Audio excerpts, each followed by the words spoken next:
So how can we apply what we've talked about with grip today to the drum set? How can we use it around the kit? Well, the best way to do it is to break it into various sticking patterns, and sticking means which hand you use at which time. We're going to talk more about sticking patterns here in just a little while. But let's say that we were going to do 4 hits with the right hand and then 4 hits with the left hand. And you want to practice using good grip. Again, keeping the backs of your hand on top, and you're going to move the stick up and down. And let's say we want to play on the hi-hat. So we'll do 4 with the right, 4 with the left. So 1, 2, 3, 4.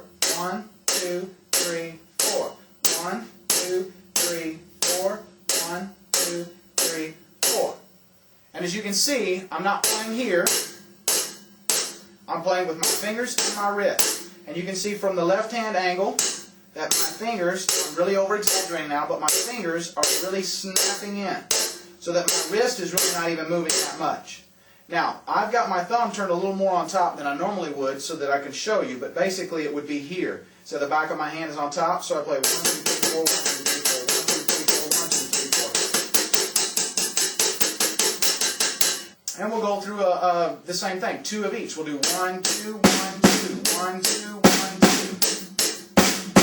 And I realize that that doesn't sound like any drum groove that you've heard. A lot of the exercises you're going to do, regardless of what instrument it is, whether you're practicing scales on the piano or the guitar, a lot of times you do things for practice that don't sound like what you would expect to hear live. But they're very important for you to do so that you do develop the good technique.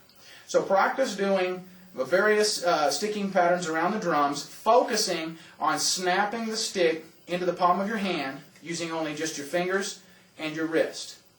And that is how you would practice developing good technique with your grip. Now let's go ahead and talk about posture. Now immediately when you think the word posture, you're probably thinking just about sitting up straight so that you can protect your back. And certainly that's extremely important when you're playing an instrument, because if you can imagine practicing for 1, 2, 3, 4 hours at a time potentially, maybe even playing music at concerts for 2 or 3 hours at a time, it is extremely important to keep your back in shape. And certainly slouching down is going to be a problem for your back over time. But it's also not going to allow you the kind of technique, if you're slouched over, to be able to easily get to the instruments. And you're using all 4 of your limbs, using both arms and both legs. It is an extremely physical instrument. So you want to be able to make sure that you're sitting in control of your limbs so that you can get to things in a very quick time. As you'll see from the side, that there is more than just using your fingers here, because this is a very rigid way to play.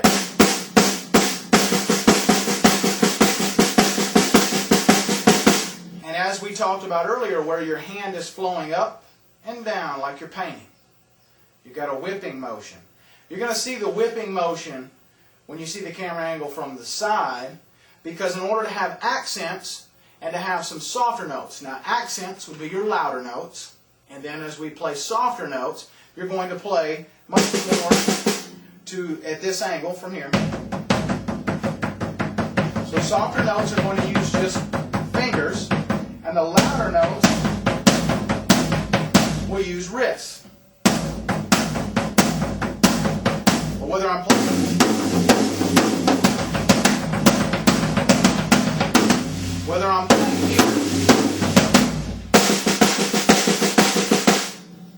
I'm still going to use just a combination of fingers and wrists. But you will see, obviously, there's going to be some motion to your elbows.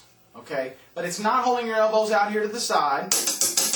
That's not correct. You want to keep your elbows tucked in, and then you want to be able to use predominantly just your fingers to snap it in, whatever you're playing, and then you're going to use the whipping motion of your wrist when you're playing from here. So you're going to have a whipping motion. So watch for that as I go through and I demonstrate it from the side. I want you to watch what happens when I add my bass drum in. I'm going to be playing with bass drum so you can see what it looks like just playing quarter notes on the bass drum, how there is some motion. It's not just your foot. It's going to be lifting up your leg as well.